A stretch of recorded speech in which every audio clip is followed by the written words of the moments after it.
Let's be real, AI tools like ChatGPT are absolutely everywhere. They're powerful, they're useful, but there's this nagging question, right?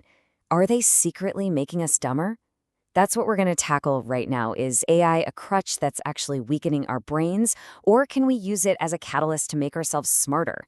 We're going to dig into the science and lay out the playbook for turning this incredible tool into a true intelligence augmenter. Believe it or not, this fear is nothing new.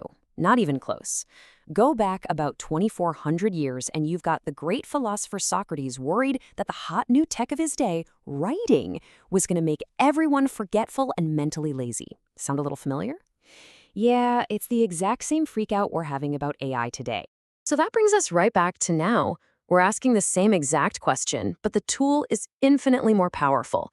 So is this time different? After centuries of new technologies, is AI the one that finally, dulls our edge for good? To really get to the bottom of this, we need to talk about something all of us do, every single day, probably without even thinking about it. It's called cognitive offloading. And when you mix that with AI, a helpful little habit can turn into a serious dependency, and you might not even see it coming. So what on earth is cognitive offloading? Well, it's super simple. It's just you using any tool outside your head to lighten the mental load. You ever write down a grocery list or, set a reminder on your phone? That's it. That's cognitive offloading. You're basically telling your brain, hey, don't worry about this. I've got it covered. You go focus on the big stuff. But here's the twist. Not all offloading is good for you.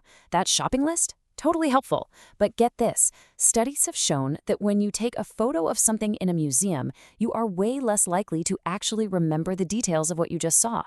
It's wild. It's like your brain just goes, oh, the phone's got this, and then it just deletes the memory. And this is how the spiral starts. You hand off a tough task to an AI, like summarizing a report. Your brain, seeing it's not needed for the job, kind of switches into cruise control. It becomes a passive observer. And just like any muscle you don't use, your cognitive muscles get weaker. And when they're weaker, what do? You feel like you need to offload even more. The more you use it, the more you need to use it. Now, look, this isn't just some abstract theory anymore. We are now getting cold, hard data from neuroscientists showing us exactly what AI is doing to our brains in real time. And, well, some of it is pretty eye-opening, to say the least. So check this out. A recent study used EEG caps to measure brain connectivity while people were writing essays. Brain connectivity is just a fancy way of saying how many different parts of your brain are firing up and working together. And the results? They were crystal clear. Using your own knowledge, that lit up the brain like a Christmas tree. High connectivity. Using a web search was a step down, still pretty good. But using ChatGPT, it showed the lowest level of brain engagement of them all. But it wasn't just about what the brain scans showed. It's what happened after. When the researchers quizzed them later, the people who used ChatGPT had a harder time remembering what they had just written. It's like the words were on the screen, but they never really made it into their heads. They just weren't as invested. And this isn't just one study. Another one found that young people between 17 and 25 who were heavy AI users scored a jaw-dropping 45% lower on critical thinking tests than older participants. Now, to be fair, this is a correlation, not a smoking gun proving causation, but still, it points to a really worrying trend of what one researcher calls cognitive laziness. Okay, so that's the scary part. That's the risk.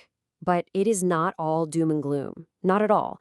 Because that same research gives us a clear playbook for how to flip the script, how we can turn AI from that cognitive crutch into a powerful catalyst for our own brains. It turns out the choice is completely up to us.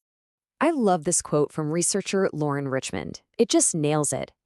AI is not necessarily making us stupid, but we may be interacting with it stupidly. See? The tool isn't the problem. It's how we're using it. So how do we start interacting with it smartly? Okay, the single most important strategy, the foundation for everything else, is this. Think first. That same study found this amazing loophole.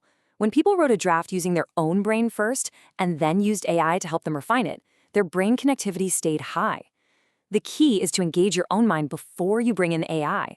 Treat it like a colleague, one who has some brilliant ideas but is also sometimes completely off the rails. Next up, you have got to watch out for something called the anchoring effect. That's when the first piece of information you see kind of taints all your thinking after that.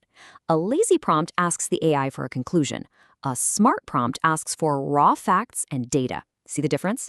This forces you to do the tough, messy work of putting the pieces together, and that's where the real thinking happens. So we can actually boil all this down into a really simple 3-step strategy. Step 1, use AI like a superpowered research assistant to just gather the raw facts. Step 2, and this is key, step away from the computer. Think for yourself. Form your own argument, your own unique take. Then, step 3, go back to the AI and ask it to critique you. Ask it to find holes in your logic. This simple little process keeps your brain in the driver's seat where it belongs. So far, we've really been focused on what AI might be doing to our individual brains. But there's a huge twist in this story. What happens when millions, maybe billions of us all start getting a little cognitively lazy at the same time? Well, the effect isn't just personal. Our collective laziness could actually threaten the future of AI itself. There's this phenomenon called model collapse. See, AI models learn by reading and looking at the gigantic ocean of human-made stuff on the internet. But what happens if we all start using AI to write our blogs and make our art? Well, the AI starts learning from its own output. It's like making a photocopy of a photocopy of a photocopy. The quality just gets worse and worse over time. Bland, weird, and distorted. And this is a really big deal. By letting AI do all our creative and critical thinking, we risk starving it of the one thing it absolutely needs to get better: our fresh, messy, unpredictable, and original human ideas. Suddenly, keeping our own minds sharp isn't just about us. It's vital for the future of the technology itself. Which brings us to the final, thought-provoking question. Maybe the most important question isn't just what AI is doing to our brains. Maybe the real question is, what are our brains doing for AI? Our creativity, our engagement, our willingness to do the hard mental work? It turns out that the future of both human and artificial intelligence might just be in our hands.